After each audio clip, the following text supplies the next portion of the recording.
मारीच और सुबाहु का वध। दूसरे दिन ब्राह्म मुहूर्त में उठकर तथा नित्य कर्म और संध्या उपसना आदि निवृत्त होकर राम और लक्ष्मण गुरु विश्वामित्र के पास जाकर बोले, गुरुदेव, कृपा करके हमें यह बताइए कि राक्षस यज्ञ में विघ्न डालने के लिए किस समय आते हैं। यह हम इसलिए जानना चाहते हैं कि कहीं ऐसा न हो कि हमारे अनजाने में ही वे आकर उपद्रव मचाने लगे। दशरथ के वीर पुत्रों के इन उत्साह भरे इन वचनों को सुनकर वहां पर उपस्थित समस्त ऋषिमुनि अत्यंत प्रसन्न हुए और बोले, हे रघुकुलभूषण राजकुमारों, यज्ञ की रक्षा करने के लिए तुमको आज से 6 दिनों तथा रात्रियों तक पूर्ण रूप से सावधान मुद्रा में और सजग रहना होगा। इन 6 दिनों में विश्वामित्र जी मौन होकर यज्ञ करेंगे। इस समय भी वे तुम्हारे किसी भी प्रश्न का उत्तर नहीं देंगे, क्योंकि वे यज्ञ की दीक्षा ले चुके हैं।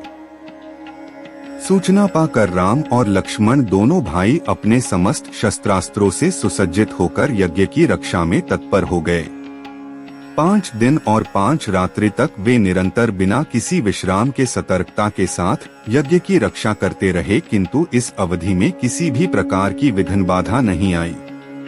6वें दिन राम ने लक्ष्मण से कहा, भाई सौमित्र, यज्ञ का आज अंतिम दिन है और उपद्रव करने के लिए राक्षसों की आने की पूर्ण संभावना है। आज हमें विशेष रूप से सावधान रहने की आवश्यकता है। तनिक भी असावधानी से मुनिराज का यज्ञ और हमारा परिश्रम निष्फल और निरर्थक हो सकते हैं।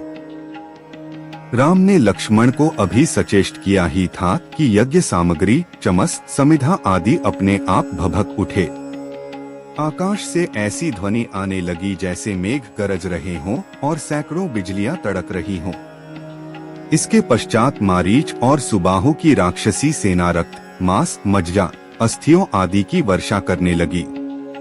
रक्त गिरते देखकर राम ने उपद्रवकारियों पर एक खोजपूर्ण दृष्टि डाली। आकाश में मायावी राक्षसों की सेना को देखकर राम ने लक्ष्मण से कहा, लक्ष्मण, तुम धनुष पर शरसंधान करके सावधान हो जाओ। मैं मानवास्त्र चलाकर इन महापापियों की सेना का अभी नाश किए देता हूँ। यह कहकर राम ने असाधारण फुर्ती और कौशल का प्रदर्शन करते हुए उन पर मानवास्त्र छोड़ा।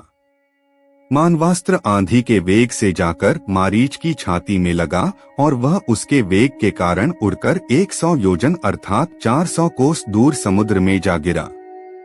इसके पश्चात राम ने आकाश में आग्नेयास्त्र फेंका, जिससे अग्नि की एक भयंकर ज्वाला प्रस्फुटित हुई और उसने सुबाहु को चारों ओर से आवृत कर लिया।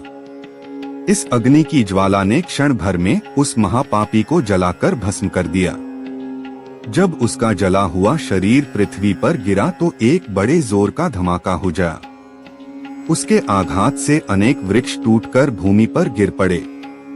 मारीच और सुबाहु पर आक्रमण समाप्त करके राम ने बचे खुचे राक्षसों का नाश करने के लिए वायव्य नामक अस्त्र छोड़ दिया।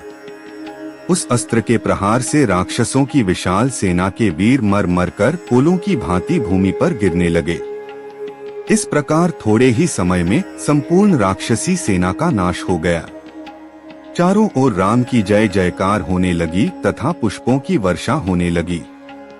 निर्विघ्न यज्ञ समाप्त करके मुनि विश्वामित्र यज्ञ वेदी से उठे और राम को हृदय से लगाकर बोले, हे रघुकुल कमल, तुम्हारे भुजबल के प्रताप और युद्ध कौशल से आज मेरा यज्ञ सफल हुआ। उपद्रवी राक्षसों का विनाश करके तुमने वास्तव में आज सिद्धाश्रम को कृतार्थ कर दिया।